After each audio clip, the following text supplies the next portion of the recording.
Hello! This week's Learning Bites mini PD session is going to be on gamification of education.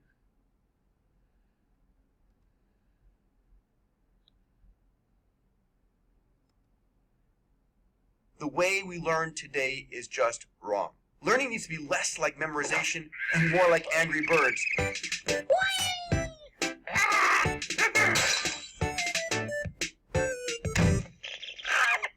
50% of school dropouts name boredom as the number one reason that they left. How do we get our kids to want to learn? The challenge is in the old-style educational system, you start at an A, and every time you get something wrong, your score gets lower and lower and lower. In the gaming world, it's just the opposite. You start with 0, and every time you come up with something right, your score gets higher and higher and higher. It completely flips the way we currently learn. Think about what you do when you play a game. You observe the problem. You form a hypothesis, and then you test that hypothesis. Ultimately, you learn and you try it again. It's actually the same as the scientific method. The trick is to make kids as addicted to learning as they are to gaming. I want to share a story, one of the most compelling examples that I've ever heard of gamification. Proteins are the basic building block of your cells. And for the longest time, predicting how a protein folds has been a very difficult problem. A group of graduate students asked the question, is the ability of the human brain able to predict protein folding better than a computer? And they created a game called Fold It, in which the user gets a protein and then begins to manipulate it and fold it on the screen. The lower the stress and strain on that protein molecule, the better their score. Well, it turned out that humans were much better at folding proteins. It turned out that the best protein folder was a woman who during the day was an executive secretary at a rehab clinic, and who at night became the best protein folder on the planet. Gaming outperforms textbooks in every area. Customized gaming teaches creativity and innovation. Pilots and surgeons trained on video games outperform those who are not. So where is this all going? The future of education is AI that can teach my child or your child and gives them an education that's so personalized, so perfect, that the wealthiest people on the planet would never be able to afford it. That's a future in which education is much better than we can possibly ever imagine.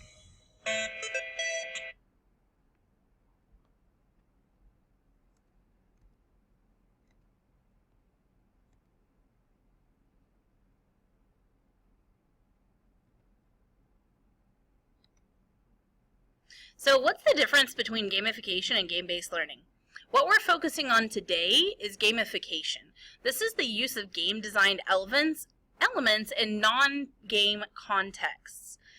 So basically, it's not like you're actually playing a game. You're modifying your content into a way that it feels like a game, but it is not necessarily actually playing like a video game.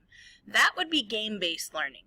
And that's a little bit easier to accomplish because usually you'll just go to Google and search whatever your content area is with interactive game or something like that. So usually a game-based learning activity is something that you didn't design that you just find on the internet. Gamification, if you're lucky, you can find some gamification units already designed, but most likely you're going to have to take a lesson that you have designed and kind of modify it to feel more like a game.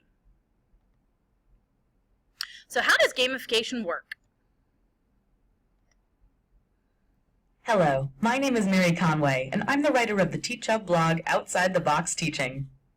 And today, I want to talk to you about a really powerful way to motivate the imaginations and efforts of all your students. While some classrooms often rely on more traditional lecture and discussion-based models of learning, other teachers have recently opted to adopt the concept of gamification. Here, as you might have guessed, teachers add the structure and concepts of games to their instruction. Today, I want to talk more about what gamification looks like and how you can implement it into your classroom.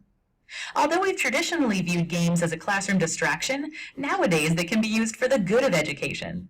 Games incorporate several components that make them fun. Things like levels, challenges, feedback, creativity, multiple attempts, and rewards. Bringing these elements into your instruction doesn't mean turning class into a big playground for fun. What it does mean is that the approach to learning is based on an additional set of motivating criteria that young minds love, incentives for reward and engagement. Just like games reward players the more and the better they play, so too does a gamified classroom reward students for their participation and mastery.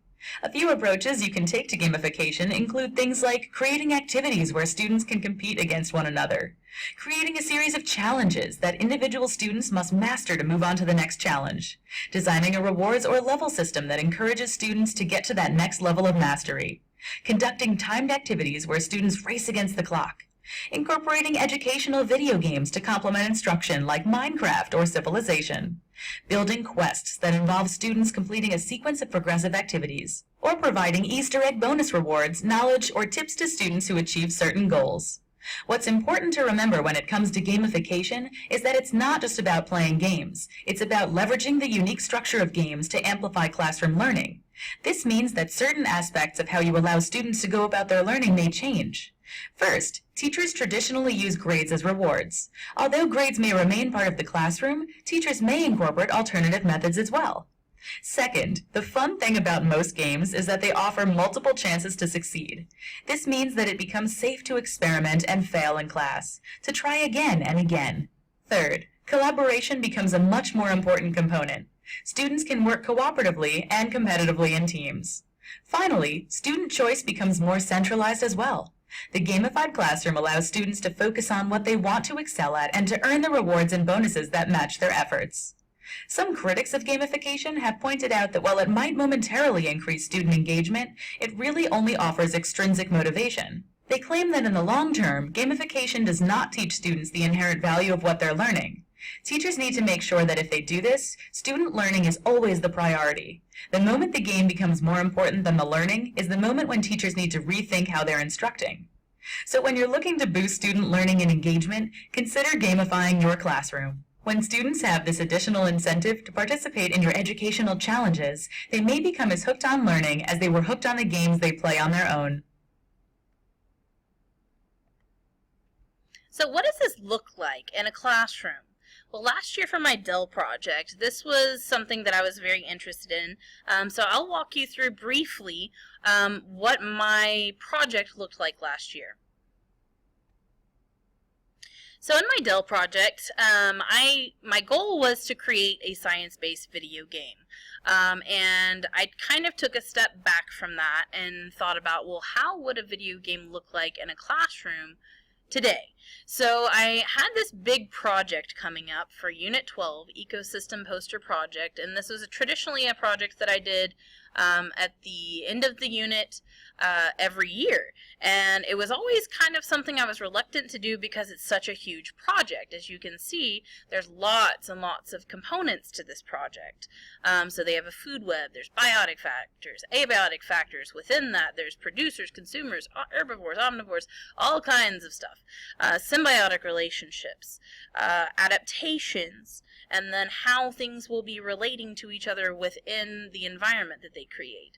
So instead of kind of tearing it down and just starting all over, I thought, well, it's already kind of got these levels built in. So what I did instead is basically I took that as a jumping off point and I created an ecosystem scorecard. So I broke it down into different levels and I kind of changed the way of looking at it. So the year's 12,016, Earth is pretty much dying. Aliens are invading Earth, but no one's noticed. It's not on the news. Nobody knows about it. So the students have this project, and that's that these aliens have this plan to extinct humans, to restore the Earth to the blue planet we know, and repopulate as the new dominant species.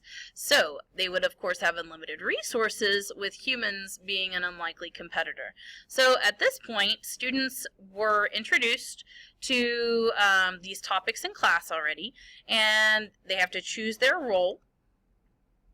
The roles provided were politician, park ranger, organism, or alien invader. And each role that they choose basically gives them advantages or disadvantages within the game that I created here. So they select their role, then planning for level 1.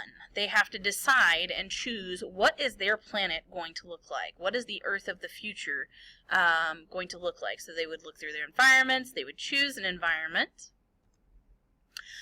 Then they have to design a food chain, including humans, that fits our Earth environment that they chose. So they might have to look for clues within the project or the previous information, their environments, to decide what kind of organisms should be in their food chain. Then from that point, they had to partner up with someone who also chose the same environment. So we did a little four corners, hands up, pair up. And at that point, they now have 2 roles on their sheet. And based on those roles, they get different rewards. So if they were a politician, then they are going to have all the animal waste and fertilizer will be removed from their environment. Park rangers are going to have protection from the outside intruders and predators. Organisms, the reproduction rate increases ×2. And for an alien invader, it would heal any non-human animals who survive an attack from a predator. Alright, so once students have partnered up, they have their roles, they know what their incentives are for having whatever role they chose, now they had to try to merge their food chains to create a food web. So they had their checklists back on level 1 that they could use. All of this information was what was required to get to a total of this is what was required to move on, and this is the number of points possible on our scorecard here. So back to where we were. Once they had completed level 1, they had all the different components checked off. They checked with another group to make sure that they were all in agreement, so that they were ready to move on. Then they could show me to earn their XP. Once they earned their XP, I would put their total number of points here and I would sign it. And we would move on to level 2. Day 2, when they came into class, I had little cards, and they could choose a card to earn different rewards. They had a timeline that kept them kind of on track as well. And here, if they had a score, then that meant they were ready to move on to level 2. If they did complete level 1 with the minimum required, then they could double any population of a species. If they met the full amount of points they could earn, then they could steal a population of organism from another group to add to theirs. So that would shift everyone's ecosystem just a little bit. So their options that they were allowed to choose were posters, brochures, PowerPoint, Pic Collage. I wish I had done a thing link at the time. I did not think of that, but I did have students submit like iMovie and all kinds of other things, so that's why I always allow them the opportunity to ask for approval. Here is level 2. So now they're adding another layer to the previous layer. They had to create soil, water, air, temperature, sunlight. All of this information could give them a total points of possibly 35. They only had to get 20 to move on. So now they have to kind of think about strategy involved to think about their overall score. If they do the minimum here, then they might have to do a little bit more somewhere else. Level 3. Again, we're continually building and building and building, so this is another layer added in. I provided examples throughout the process. Here is the, next level. Again, I provided examples. After each level, I would go around and score, and what I love about this is that I never had students waiting to go to the next task. Here is what our scorecard looked like for the total overall. To get their final score, we would take the components from each of the levels, add them up, and this is kind of how they could keep track of where they were at on their different grade, basically. So that's pretty much how our gamification project worked, and the amazing thing is how much my scores increased. I did not expect what I got, but you have access to all of these rewards. Let me show, or I'm sorry, these resources on the Prezi here. If you click this link, you'll have access to all of that. You can also click play to watch the gamification project that I did with Dell. And finally, where do you start? Well, basically, choose a lesson that builds naturally from highest to lowest. Allow your students that opportunity to earn points for completing tasks of increasing difficulty. Provide a visual, like a scorecard, to show students their progress. And then allow them the opportunity to earn something, some kind of achievement based on those points gained. It sounds kind of scary, but I promise you, you, it's not that hard. It's a lot of planning up front, and it's worth it.